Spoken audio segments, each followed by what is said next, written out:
నమస్తే ఫ్రెండ్స్, ఇది మా కొత్త ఫ్రిడ్జ్. నిన్నే తెచ్చాము, ఇవాళ ఓపెన్ చేస్తున్నాము. ఎన్నో ఏళ్ళుగా కలగన్నాము ఇలాంటి ఫ్రిడ్జ్ ఒకటి తెచ్చుకోవాలని. మా ఆవిడ అట్నే వెలిగిపోతుంది నవ్వుతో. ఈ సందర్భంగా ఈరోజు దాన్ని ఓపెన్ చేసుకున్నాం.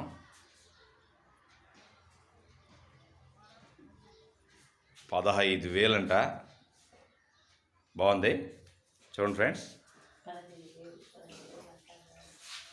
అన్నిటికంటే ఫ్రిడ్జ్ బాగుందో లేదు కానీ మా ఆవిడ మాత్రం వెలిగిపోతుంది. ఆనందానికి అవధులు లేవు.